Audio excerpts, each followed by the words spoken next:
അപ്പോൾ എനിക്ക് തോന്നിയിട്ടുള്ള ഈ വാഹനത്തിൻ്റെ ഒരു ചെറിയ ന്യൂനത എന്ന് പറഞ്ഞാൽ, എത്ര നാൾ ഓടിച്ചതിൽ മൈലേജ് എത്രയാണ് ഇപ്പോൾ കിട്ടിക്കൊണ്ടിരിക്കുന്നത്? ഇതിന് കമ്പനി പറയുന്നത് 15-ഉം 16ഉം ഒക്കെയാണ്. പക്ഷേ എനിക്കിപ്പം കിട്ടിക്കൊണ്ടിരിക്കുന്നത് റോഡാണെന്നുണ്ടെന്നുണ്ടെങ്കിൽ RPM 1-ൽ താഴെ കഴിഞ്ഞാൽ വണ്ടി ഓഫാകും. മറ്റുള്ള വാഹനങ്ങളിനെക്കാട്ടും കൂടുതലായിട്ടുള്ള ഫീച്ചേഴ്സുകളുണ്ട്. അതായിരിക്കാം, പക്ഷെ അതൊരു പോരായ്മ തന്നെയാണ്. അത് ഡീസലിലോട്ട് പോകാതെ പെട്രോളിലോട്ട് വന്നത് എന്താണെന്ന്. അപ്പം ഇത് നല്ല ആളുകൾക്ക് സജസ്റ്റ് ചെയ്യുന്ന ഒരു വാഹനമാണോ, അതോ പെട്രോൾ?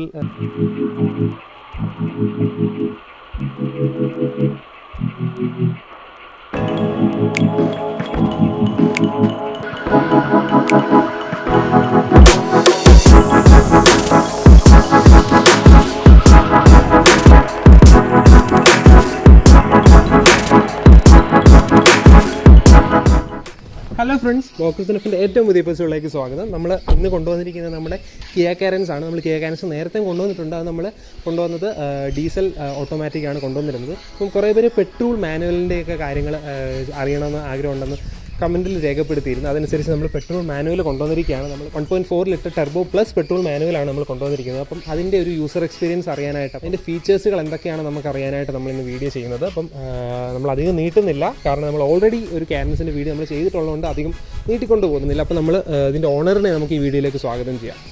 അപ്പം ഇതാണ് നമ്മൾ കിയ കാരൻസ് പെട്രോളിൻ്റെ ഓണർ. അപ്പം നമുക്ക് അദ്ദേഹത്തിനോട് ചോദിച്ച് ഈ പെട്രോൾ കിയ കാരൻസിൻ്റെ ഒരു എക്സ്പീരിയൻസ് നമുക്ക് ഷെയർ ചെയ്യാം. Hi uncle.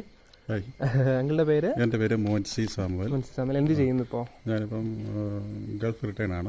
പ്രവാസിയായിരുന്നു. Okay okay. നാട്ടിൽ സെറ്റിലായി. അപ്പം നാട്ടിൽ വന്നപ്പോൾ വന്നപ്പോൾ ഒരു വാഹനം വാങ്ങിക്കണമെന്നൊരു ആഗ്രഹം ഉണ്ടായിരുന്നു. അപ്പോൾ ഒരു ഫാമിലി ആയിട്ട് പോകാൻ പറ്റിയ ഒരു വാഹനം ആയിട്ട് 7 സീറ്റർ ആയിരുന്നു നോക്കിയിരുന്നത്. 7 സീറ്റർ ആയിരുന്നു. ഇങ്ങനെ കുറേ വാഹനങ്ങളൊക്കെ നോക്കിയപ്പോൾ കിയയുടെ കുറേ സേഫ്റ്റി ഫീച്ചേഴ്സിനോടൊക്കെ എനിക്ക് വലിയ ഇഷ്ടം തോന്നി. ഓക്കെ. അപ്പോൾ പിന്നെ ഇത് ഷെൽറ്റേഴ്സ് നോക്കിയായിരുന്നു. 5 സീറ്ററേ ഉള്ളായിരുന്നു. പിന്നെ കാരൻസ് ഇറങ്ങിയപ്പം 7 സീറ്റർ ഉണ്ട്. പിന്നെ 7 സീറ്ററിൻ്റെ ഒരു പ്രത്യേകത, പിന്നെ അവരുടെ ഒരു പ്രൈസ് 10.99 lakhs തൊട്ടാണ് തുടങ്ങുന്നത്. ആ ഒരു പ്രൈസ് ആയിരുന്നു അവർ ആദ്യം അട്രാക്റ്റീവായിട്ട്.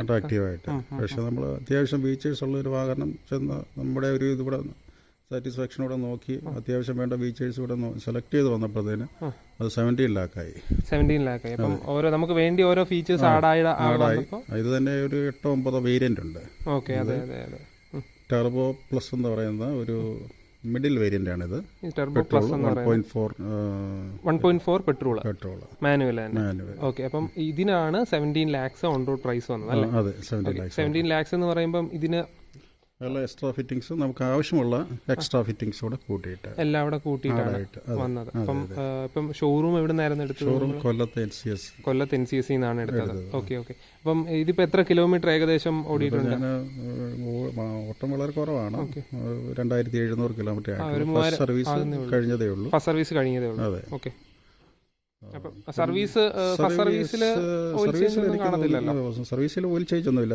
വെറും ജസ്റ്റ് ചെക്ക് ചെയ്തിട്ട് വാഷിംഗ് മാത്രമായിരുന്നു. ഓക്കെ. അതെങ്ങനെയായിരുന്നു അവരുടെ പോയി ചെയ്യിക്കുവായിരുന്നു? നമ്മൾ അവരുടെ ഒരു സർവീസ് ടീം എന്ന് പറഞ്ഞാൽ എനിക്ക് നല്ല ബെറ്ററായിട്ട് തോന്നിയിട്ടുണ്ട്. മറ്റുള്ള വാഹന കമ്പനികളുടെ സെയിൽസ്മാൻമാരെയോ അല്ലെങ്കിൽ അവരെ സർവീസ് ചെയ്യുന്ന ടെക്നീഷ്യന്മാരെ അപേക്ഷിച്ച് നമ്മൾ എന്ത് സംശയം ഉണ്ടെങ്കിലും വിളിച്ച് ചോദിച്ചാൽ അത് ആൻസർ തരികയും, നമുക്ക് എന്തെങ്കിലും കംപ്ലൈൻറ്റോ അല്ലെങ്കിൽ എന്തെങ്കിലും വണ്ടി സംബന്ധമായ സംശയങ്ങളോ ബുദ്ധിമുട്ടുകളോ ഉണ്ടെന്നുണ്ടെങ്കിൽ അവർ നേരിട്ട് വന്ന്, അവരുടെ സർവീസ് ടീം തന്നെ നേരിട്ട് വന്ന് അവരെ ആളെ വിട്ട് നമുക്കത് വിശദീകരിച്ച് തരികയും, എന്തെങ്കിലും കംപ്ലൈൻറ്റ് ഉണ്ടെങ്കിൽ കൊണ്ടുവന്ന് അത് പരിഹരിച്ചതിന് ശേഷം തിരിച്ച് വീട്ടിൽ കൊണ്ടുവരുന്ന ഒരു നല്ലൊരു രീതി. അങ്ങനെയാണ്. അപ്പം പിക്ക് ആൻഡ് ഡ്രോപ്പ് ആയിരുന്നു. വീട്ടിൽ വന്ന് പിക്ക് ചെയ്തുകൊണ്ട് പോയി സർവീസ് ചെയ്യുക. പിക്ക് ചെയ്ത് നമുക്ക് സമയം ഉണ്ടെങ്കിൽ പോകാം, കാണാം. അതല്ല തിരക്കുള്ള ആൾക്കാരൊക്കെ ആണെന്നുണ്ടെങ്കിൽ, അല്ലെ എന്തെങ്കിലും ആ സമയത്ത് നമുക്ക് അത് പോകാൻ പറ്റിയില്ല എന്നുണ്ടെങ്കിൽ അവരെ വിളിച്ചാൽ ഓൺ ദ സ്പോട്ടിൽ അവർ വരും എന്നൊരു പ്രത്യേകതയാണ്. മറ്റുള്ള ടാറ്റയുടെ വാഹനങ്ങളൊക്കെ അപേക്ഷിച്ച് സർവീസിംഗിൽ വെച്ച് നോക്കുകയാണെന്നുണ്ടെങ്കിൽ കിയ അങ്ങനെ ഒരു നല്ലൊരു സർവീസിംഗ് ചെയ്യുന്നുണ്ട്.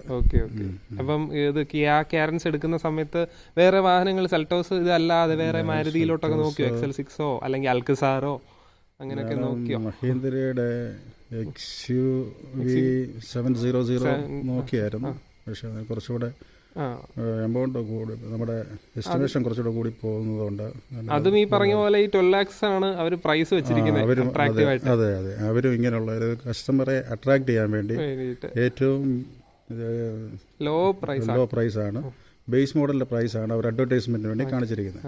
അത് പിന്നെ എല്ലാ വാഹന കമ്പനികളുടെയും അവരുടെ ഒരു ബിസിനസ് ഇത് വെച്ച് അവർ ആ ലോ പ്രൈസ് കാണിച്ചിട്ട് പിന്നെ കസ്റ്റമേഴ്സിനെ അങ്ങോട്ട് ആകർഷിച്ചിട്ട് ബാക്കിയുള്ള വേരിയൻറ്റിൻ്റെ കാര്യങ്ങളും ഇതൊക്കെ പറഞ്ഞിട്ട് അവരുടെ ആ ഒരു പ്രൈസ് ലിസ്റ്റ് കൊടുക്കുമ്പോൾ നമ്മുടെ മനസ്സിലും നമ്മുടെ വണ്ടി എടുക്കാനുള്ള താല്പര്യമുള്ള ഒരു ലിസ്റ്റിൽ നമ്മൾ ഈ ഒരു വണ്ടിയുടെ ആഡാക്കും, എന്നിട്ട് പിന്നെ നമ്മൾ സോർട്ട് ചെയ്യത്തുള്ളൂ. അത്രയേ ഉള്ളൂ. അപ്പോൾ അതാണ് അവരുടെ ഒരു ടെക്നിക്കാണ്.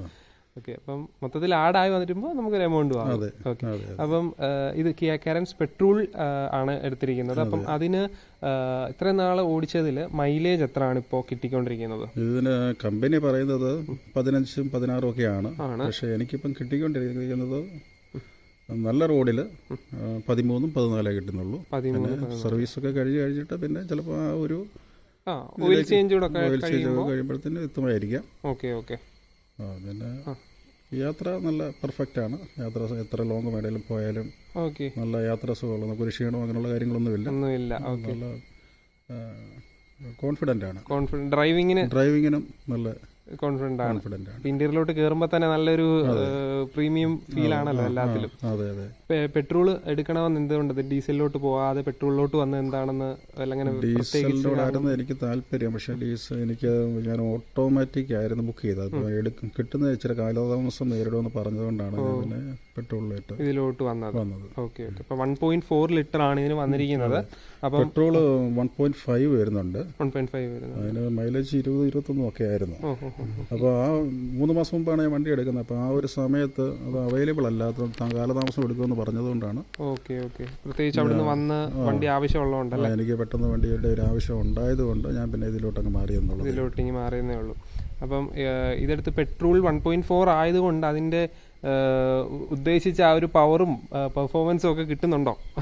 പെർഫോമൻസ് എന്ന് പറഞ്ഞാൽ നമ്മുടെ നല്ല റോഡാണെന്നുണ്ടെങ്കിൽ റോഡിൽ നല്ല പെർഫോമൻസ് ആണ്. പക്ഷേ ഓഫ് റോഡ് പോലത്തെ ചെറിയ റോഡുകളാണെന്നുണ്ടെങ്കിൽ ഇത് 1.4 പെട്രോൾ ആയതുകൊണ്ട് ഇതിൻ്റെ ടർബോ വർക്ക് ചെയ്യണമെന്നുണ്ടെങ്കിൽ അതിൻ്റെ RPM 1 പോയിന്റിന് മേളിൽ വന്നെങ്കിലേ വണ്ടി പെർഫോമൻസ് സ്മൂത്ത് ആകത്തുള്ളൂ. ഇനിഷ്യൽ പവർ കിട്ടുന്നില്ല. നമുക്ക് കയറ്റമൊക്കെ കയറുമ്പോഴും അതല്ലാതെ വളരെ സ്ലോ സ്പീഡ് പോകുമ്പോഴും അങ്ങനെ ഒരു കുറവ് എനിക്ക് തോന്നുന്നുണ്ട്. ചെറിയൊരു പവർ ലാഗ് വ്യത്യാസം, ചെറിയൊരു പവറിൽ നമ്മൾ ആ RPM 1 പോയിന്റിന് മേളിലോട്ട് പോകുന്ന അതുപോലെ അങ്ങനെ ആക്സിലേറ്റ് കൊടുത്തോണ്ടിരിക്കുകയോ ക്ലച്ച് താങ്ങുകയൊക്കെ ചെയ്തെങ്കിൽ മാത്രമേ ആ വണ്ടി ഓഫ് ആകാതെ ഇരിക്കത്തുള്ളൂ. ഒരു പെർഫോമൻസ് വളരെ മോശമാണ് ആ ഒരു തുടക്കത്തിൽ. പിന്നെ ഇതിന് ഹിൽ ഹോൾഡ് അസിസ്റ്റ് ഒക്കെ വരുന്നുണ്ടോ? ഹിൽ ഹോൾഡ് അസിസ്റ്റന്റ് വരും. ബാക്കിലോട്ട് പോവില്ല. അങ്ങനെ ഏതായാലും ഗുണമുണ്ടല്ലേ? ഉണ്ട്. ഓക്കെ. പിന്നെ ഫ്രണ്ടും ബാക്കും സെൻസറുണ്ട്. ഫ്രണ്ടിലും സെൻസർ ഉണ്ട്. ഓക്കെ, അത് നല്ല അലർട്ടാണ്. ഓക്കെ. ബാക്ക് ക്യാമറയും കാര്യങ്ങളെല്ലാം നല്ല ക്ലാരിറ്റിയാണ്. നമ്മൾ നേരത്തെ ഒരു കാരൻസ് ഡീസലാണ് ചെയ്തിട്ടുള്ളത്. അപ്പം നോക്കിയപ്പോൾ നല്ല ക്ലാരിറ്റി തന്നെയാണ്. അപ്പം അത് തന്നെ ആയിരിക്കുമല്ലോ ഇതിനും വരുന്നത്.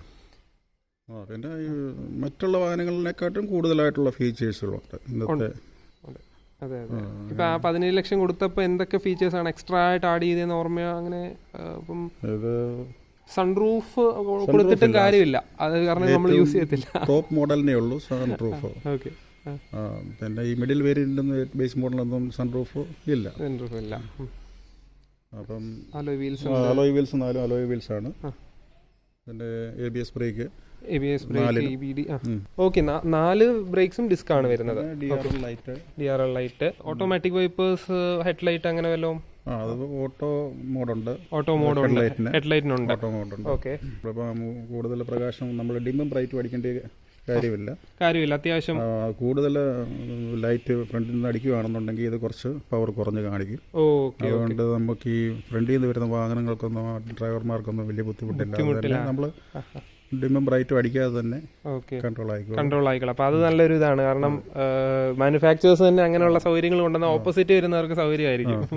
ഓക്കെ. ഇപ്പോൾ അകത്തെ ഫീച്ചേഴ്സ് നോക്കുകയാണെന്നുണ്ടെങ്കിൽ ഡിസ്പ്ലേ, ഇൻഫർടൈൻമെന്റും ഇൻസ്ട്രുമെന്റ് ക്ലസ്റ്ററും എല്ലാം ഡിജിറ്റൽ ആണല്ലോ വരുന്നത്. നല്ല വലിയ സ്ക്രീന് കൊടുത്തിരിക്കുന്നു. ഡിസ്പ്ലേ കാണിക്കുന്നുണ്ട്. പിന്നെ നമുക്ക് സ്റ്റിയറിംഗിൽ അതിന്റെ കൺട്രോളുകളെല്ലാം ഉണ്ട്. എല്ലാ കൺട്രോൾസ് തന്നെ ചെയ്യാം, എല്ലാം ചെയ്തിട്ടുണ്ട്. പിന്നീട് ഇതിന് ക്രൂസ് കൺട്രോൾ വരുന്നുണ്ടോ? ക്രൂസ് കൺട്രോൾ വരുന്നുണ്ട്. ഓക്കെ. പിന്നെ 6 എയർ ബാഗ് വരുന്നുണ്ട്. 6 എയർ ബാഗ് ഉണ്ടല്ലേ? സേഫ്റ്റി ഫീച്ചേഴ്സിന്റെ നല്ലൊരു കാര്യം തന്നെയാണ്. നല്ലൊരു കാര്യമാണ്, അതെ, തീർച്ചയായിട്ടും. പിന്നെ AC വെന്റിലേഷൻ, AC ബാക്കിലും തേർഡ് റോയിലും ഉണ്ട്. തേർഡ് റോയിൽ AC കൊടുത്തിട്ടുണ്ട്, അത് നല്ലൊരു കാര്യമാണ്. ബാക്കിലുള്ളവർക്ക് അതിന്റെ AC കൺട്രോൾ അവിടെ ബാക്ക് സീറ്റിലുള്ളവർക്ക് കൺട്രോൾ ചെയ്യാൻ പറ്റുന്നുണ്ട്. പിന്നെ മുകളിലോട്ടുള്ള വേരിയന്റിലാന്ന് തോന്നുന്നു എയർ പ്യൂരിഫയർ ഒക്കെ ബാക്കിൽ കൊടുത്തിട്ടുള്ളത്. അതിന്റെ ടോപ്പ് വേരിയന്റിലൊക്കെ ആയിരിക്കും പ്യൂരിഫയർ ഒക്കെ ഉള്ളത്. ഓക്കെ. പിന്നീട് ഇതിന് അത്യാവശ്യം സ്പേസ് ഉള്ള ഒരു ബൂട്ട് സ്പേസ് ഉണ്ട്. ബാക്കിലെ തേർഡ് റോയിലെ സീറ്റ് ഇങ്ങനെ മടക്കി വെച്ചാൽ നമുക്ക് അത്യാവശ്യം ഉണ്ടെന്നുണ്ടെന്നുണ്ടെങ്കിൽ കുറച്ച് കൂടുതലൂടെ ലഗേജ് ഒക്കെ കയറ്റാൻ സാധിക്കും. ലഗേജ് നല്ല സ്പേസ് ആയല്ലോ, അത്രയും നല്ല ഒരു വലിയ സ്പേസ് ആയി. അല്ലാതെ തന്നെ അത്യാവശ്യം സാധനങ്ങൾ വെക്കാനുള്ള സ്പേസ്, ബൂട്ട് സ്പേസ് ഉണ്ട് നമുക്ക്. അതല്ലാതെ കൂടുതൽ വല്ലതും വേണമെന്നുണ്ടെന്നുണ്ടെങ്കിൽ ആ സീറ്റ് അവിടോട്ട് വെച്ചാൽ മതി. അതെ. ഓക്കെ. അപ്പം തേർഡ് റോയിൽ ഇരുന്ന ആൾക്കാരൊക്കെ ഇരുന്ന് യാത്ര ചെയ്യുന്ന എല്ലാ വാഹനങ്ങളിലും ഉള്ളതുപോലെ തന്നെ ഈവൻ വന്ന് ഇന്നോവയിലാണെങ്കിലും തേർഡ് റോയിൽ ഇരിക്കുന്നവർക്ക് അത്രയുള്ള ഒരു സ്പേസ് ഇല്ല. അതെ. അത് കൊച്ചുകുട്ടികൾക്കാണെങ്കിൽ കുഴപ്പമില്ല. കുറച്ച് മുതിർന്നവർക്കും നല്ല അത്യാവശ്യം കാലിന് നീളമുള്ളവരും നല്ല സൈസുള്ളവരൊക്കെ ആണെന്നുണ്ടെങ്കിൽ അതത്ര പ്രശ്നമില്ലാതെ അവർക്ക് യാത്ര ചെയ്യാനുള്ള ഒരു ബുദ്ധിമുട്ട് വരും. കയറാനും ഇറങ്ങാനുള്ള ഇറങ്ങാനും ഓക്കെ. ആ ഒരു ഒറ്റ സിംഗിൾ ബട്ടൺ പ്രസ് ചെയ്ത് കൊടുത്താൽ നമുക്ക് വലിയ ആയാസമില്ലാതെ തന്നെ ബാക്കിലെ തേർഡ് റോയിലോട്ട് കയറാൻ പറ്റും. ഓക്കെ. അതുപോലെ തന്നെ തിരിച്ച് നമുക്ക് വലിയ ബുദ്ധിമുട്ടില്ല. ജസ്റ്റ് ഈ ബട്ടനെ ഒന്ന് പ്രസ് ചെയ്താൽ മാത്രം മതി. ഓക്കെ. അപ്പം ഇത് ഓപ്പൺ ആക്കാനായിട്ട് വേറൊരാളെ ഇറങ്ങി വരുമൊന്നും വേണ്ട, ഡ്രൈവർ വേണ്ട. പാസഞ്ചേഴ്സ് ആണെങ്കിൽ തന്നെ ഇവിടുന്ന് പ്രസ് ചെയ്ത് കഴിഞ്ഞാൽ ഇറങ്ങി കഴിഞ്ഞിട്ട് പിന്നെ തിരിച്ചത് തന്നെ അങ്ങനെ ചെയ്യാം. അതിനുള്ള ഡ്രൈവർ കൂടെ നിൽക്കണമെന്നൊരു ആവശ്യകതയില്ല. ഓക്കെ. അപ്പം നമുക്കിനിയും ഇത് വാഹനം ഓൺ ആക്കിയിട്ട് ജസ്റ്റ് ചെറിയൊരു കയറ്റം, ഇപ്പോൾ വീട്ടിൽ നിന്ന് കയറുന്ന ചെറിയൊരു കയറ്റമാണ്. അപ്പം അത് നമുക്കൊന്ന് കയറ്റി നോക്കാം. അപ്പം അതിൻ്റെ ആ ഒരു പെർഫോമൻസിൻ്റെ ഒന്ന് അറിയാൻ വേണ്ടിയിട്ട്. ഓക്കെ.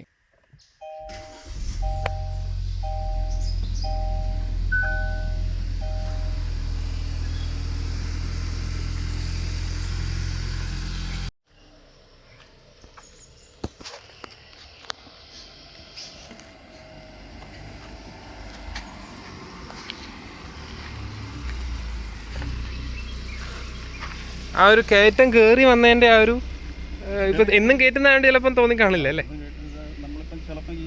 സ്മൂത്തായിട്ട് കിടക്കുന്ന റോഡായതുകൊണ്ടാണ്. ഓക്കെ. വലിയ കുഴപ്പമില്ലാതെ പോകുന്നത്. റഫ് റോഡാണെന്നുണ്ടെന്നുണ്ടെങ്കിൽ RPM 1-ൽ താഴെ കഴിഞ്ഞാൽ വണ്ടി ഓഫ് ആകും. ഓക്കെ. ഹിൽ ഹോൾഡ് ഉണ്ടെങ്കിൽ അതൊന്ന് ഹോൾഡ് ചെയ്തിട്ട് അങ്ങ് വിടും അല്ലേ? ഓക്കെ. അപ്പം നമ്മൾ വണ്ടി ജസ്റ്റ് ഒന്ന് കയറ്റിയതിൻ്റെ ഒരു എക്സ്പീരിയൻസ് ചോദിക്കുകയാണെന്നുണ്ടെങ്കിൽ വീട്ടിലൊന്ന് കയറ്റം കയറുന്നതിൻ്റെ ആ ഒരു ലാഗ് ചെറുതായിട്ട് വരും അല്ലേ? അതെ. ചെറിയൊരു നമ്മളത് RPM കുറയാതെ പ്രത്യേകം ശ്രദ്ധിക്കണം എന്നുള്ളതാണ് ഇതിൻ്റെ ഒരു ശ്രദ്ധിക്കണം. പിന്നെ ഹിൽ ഹോൾഡ് അസിസ്റ്റ് ഉള്ളതുകൊണ്ട് വലിയ കുഴപ്പമില്ലാതെ ബാക്കിലോട്ട് പോകുന്നുള്ള പേര് സെക്കൻഡുകൾ മാത്രമേ അത് നിൽക്കത്തുള്ളൂ. ഓക്കെ.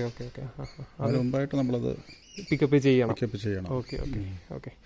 പിന്നീട് ബാക്കി ക്രൂസ് കൺട്രോൾ ഒക്കെ ഇട്ട് യാത്ര ചെയ്തിട്ടുണ്ടോ? കൺട്രോൾ ഇട്ട് യാത്ര ചെയ്യേണ്ട ഒരു ആവശ്യകത വന്നിട്ടില്ല. ലോങ് പോകുമ്പോഴെല്ലാം അങ്ങനെ അത്രയൊന്നും പോയിട്ടില്ല വണ്ടി കൊണ്ട്. ഓക്കെ.